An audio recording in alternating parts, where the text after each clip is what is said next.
ব্রাহ্মণবাড়িয়ার লোক বাসায় না ওই যে দাদার পিছন দিয়ে ঢুকাই দিবে, সামনে দিয়ে বের হয়ে যাবে। আমরা একটা বার্গার যেখানে 60 টাকা বার্গার, সেখানে বিসিবিতে ঢুকলে সেটা বার্গার হয়ে যায় 300 টাকা। এটা তো কাটা গায়ে নুনে ছিটে দেওয়ার মতো একটা ব্যাপার। দেখেন তারা কিন্তু ভারতের দাদারা কিন্তু অনেক বুদ্ধিমান চালাক। তারা হচ্ছে যে নোয়াখালী, চিটাগং কিংবা বান্দরবন নেওয়ার জন্য তারা মুখিয়ে আছে, কিন্তু বাংলাদেশে যে আরও একটা জেলা আছে এই যে আমাদের ব্রাহ্মণবাড়িয়া, তারা মেবি সেটা ভুলে গেছে। তাদের এটা মানে অচিরেই তাদেরকে জানানো উচিত যে আমাদের ব্রাহ্মণবাড়িয়া নামক একটা জেলা আছে, যে জেলার আমাদেরকে আপনি দখল করার দরকার নাই, ব্রাহ্মণবাড়িয়াকে দখল করার জন্য নামটা আগে নেবেন, তারপর দেখেন আপনাদের অবস্থা, আপনাদের বিরুদ্ধে কি অবস্থা নেওয়া হয়। ব্রাহ্মণবাড়িয়াতে দেখেন ওরা বাঁশের ওই যে টোরা নিয়ে ওরা যুদ্ধ করে। ব্রাহ্মণবাড়িয়ার লোক বাঁশ আয় না ওই যে দাদার পিছন দিয়ে ঢুকাই দিবে, সামনে দিয়ে বের হয়ে যাবে।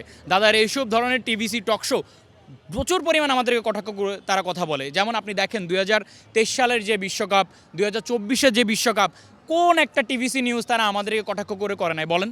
সবসময় তারা আমাদেরকে দমিয়ে রাখার চেষ্টা করছে, চাপিয়ে রাখার চেষ্টা করছে, তথা ভারত।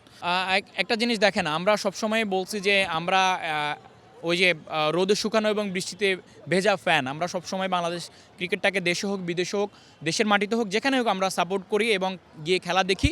আমরা খেলা দেখি বলেই শুধু আমি না, আমার মতো হাজার লক্ষ কোটি ফ্যান এই বাংলার মাটিতে আছে। তো এইটা আমরা ভালোবাসি বলেই, ক্রিকেট ভালোবাসি বলেই আপনারা আজকে এত উপরে গিয়েছেন। সো আমি বাংলাদেশ ক্রিকেট বোর্ডের কাছে একটা জিনিসের পরিবর্তন চাই, যে আপনারা ক্রিকেট কালোবাজারি ওই ফ্যাসিবাদী যে ফ্যাসি সরকার করে গেছে, আপনারাও সেম জিনিসটা করবেন, তাহলে আর ফ্যাসিবাদ আর আপনাদের মধ্যে কোনো ধরনের কিন্তু তফাৎ নেই।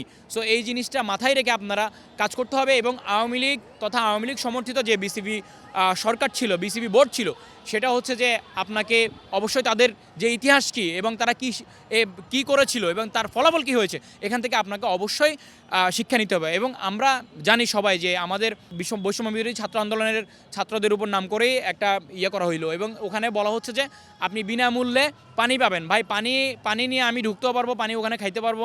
আমি যদি 300 টাকার বার্গার কিনে খাইতে পারি, তাহলে আমি 20 টাকার পানিও খাইতে পারবো। মানে এমন একটা হাস্যকর একটা অবস্থা হয়ে গেছে যে আমরা বারবার বলে আসছি যে আমরা একটা বার্গার যেখানে 60 টাকা বার্গার, সেখানে বিসিবিতে ঢুকলে সেটা বার্গার হয়ে যায় 300 টাকা। একটা স্যান্ডউইচ সেটা 70 টাকা 80 টাকা, সেটা হয়ে যায় আপনার 300 350 টাকা। পানি মানে আমরা যদি 250 গ্রাম কিনি, সেটা হয়তো বা 15 থেকে 20 টাকা। সেটা আমাদের মানে 1 গ্লাস পানি কিনতে হয় 100 টাকা দিয়ে বিসিবিতে। এটার বিরুদ্ধে আমরা প্রতিবাদ করেছি। এটার সমাধান করেন। আপনি একটু পানি দিয়ে দিলেন, মানুষ কি পানি খেয়ে খেয়ে কি খেলা দেখবে? তথা সব কিছুর পরিবর্তন অবশ্যই আনতে হবে। এবং সবচেয়ে বড় কথা, তথা ওই যে পাপন্যান্য এই যে যাদের গ্যাং দ্বারা পরিচালিত বিসিবি বোর্ড ছিল, সেখান থেকে আপনাদেরকে অচিরে শিক্ষা নিতে হবে। আর না হয় আপনাদের অবস্থা ওই যে পাপন্যান্য হাতুড়ের মতো হবে অবস্থা।